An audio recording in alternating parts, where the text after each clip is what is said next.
Fire. That. Fire.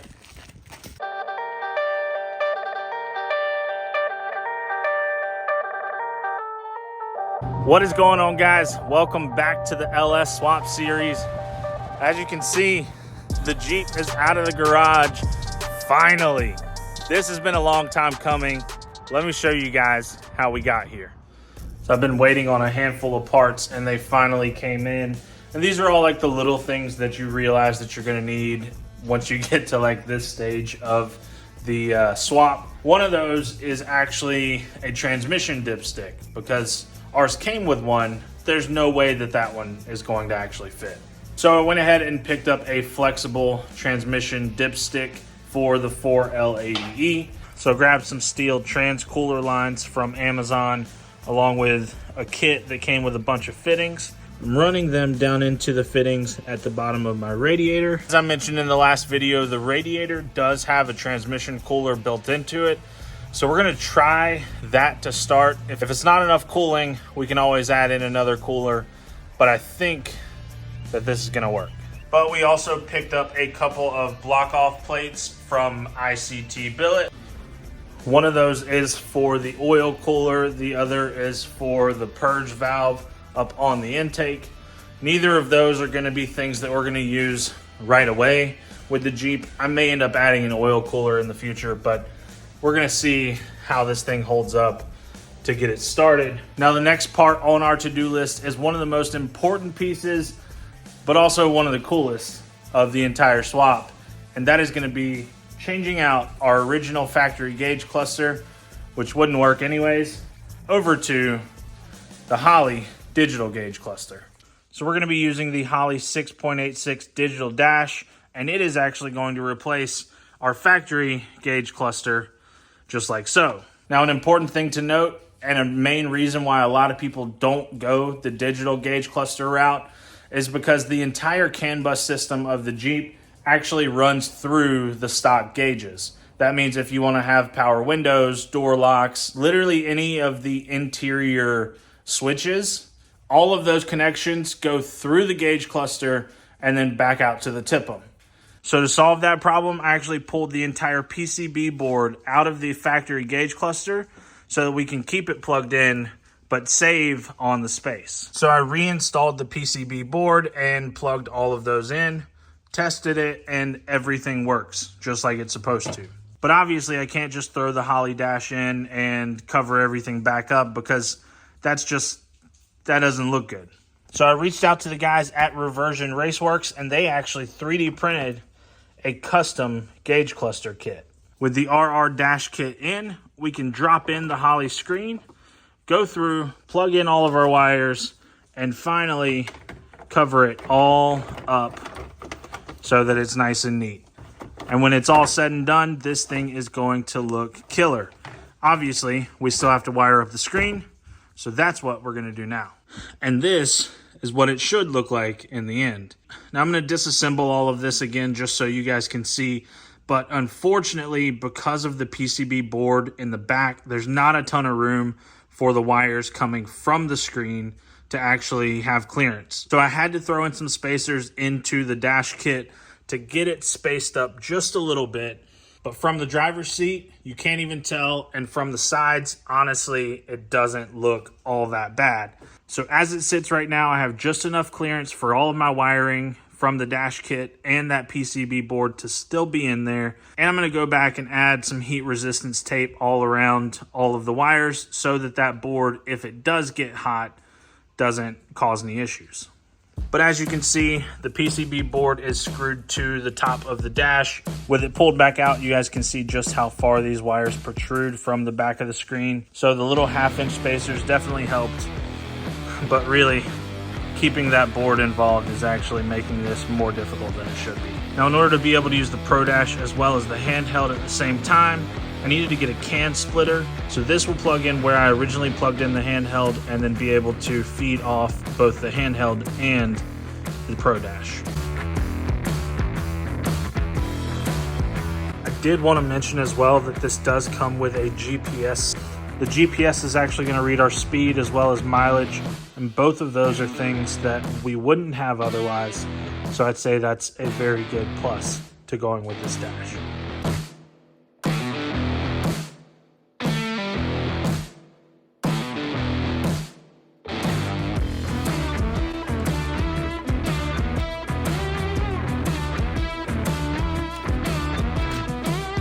So that looks really killer, but that glare, well, that glare is not ideal. So Reversion Raceworks actually also sent over their anti-glare screen protector. We're gonna go ahead and toss that on and wrap up this install. All right, let's give this thing some power and watch some screens light up.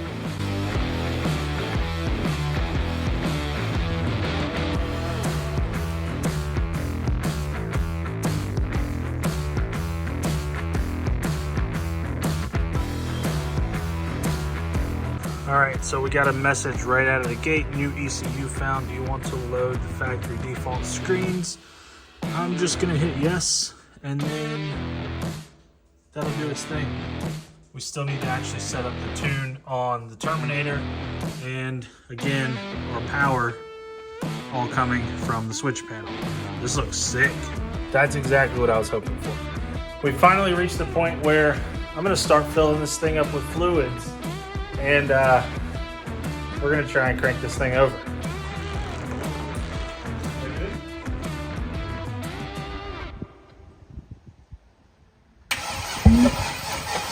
Fire! That! Fire! Yeah, it's just backfiring. We quickly learned that something was wrong.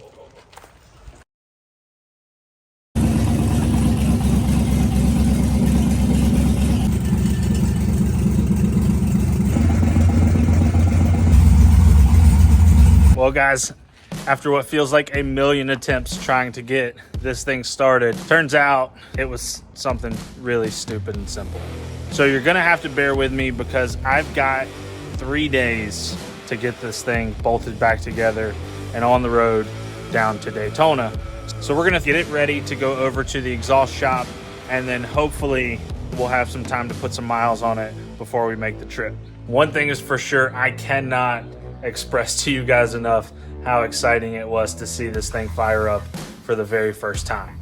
Now, I know that there is quite a few details that I've kind of left out so far in the video, and I'm definitely going to go back and touch up on those to make sure that you guys know some of those final steps. But this is where we're at. Time is of the essence, and we're going to continue this video down in Daytona Beach.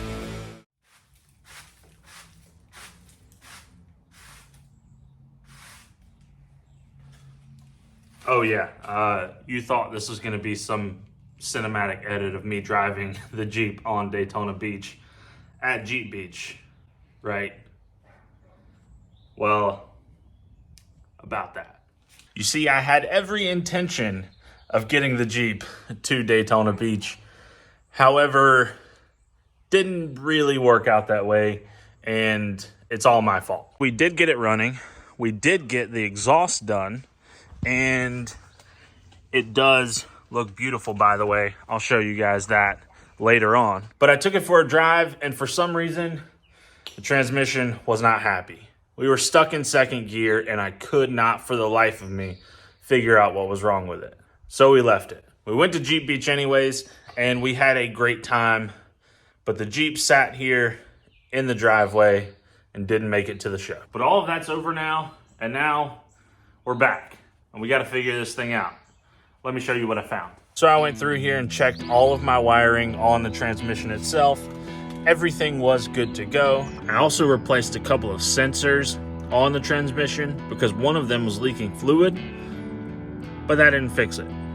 So I grabbed a voltmeter and tried to check to make sure that it was getting power to the transmission. I had no power, which led me to this point. See this bundle of wires? This bundle of wires goes to this relay.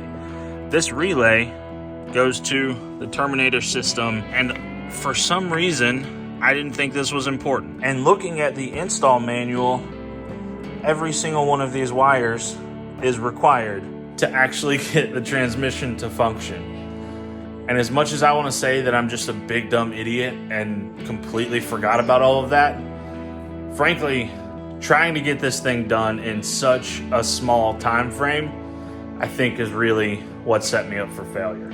But I'm also just a big dumb idiot. So with that said, we're gonna make all of those wire connections, and with any luck, we will be able to get this thing on the road. And I'm not gonna waste your guys' time by going through more wiring that is pretty self-explanatory. So I'm gonna knock this out. Let's see if that worked.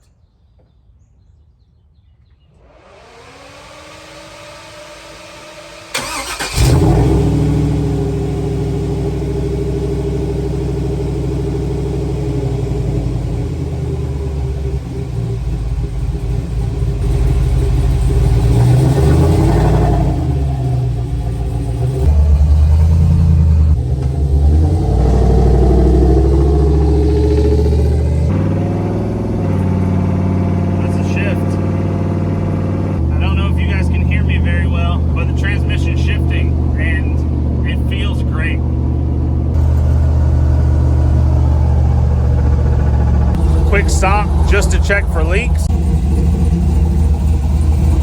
I don't think that was me. I hope that wasn't me.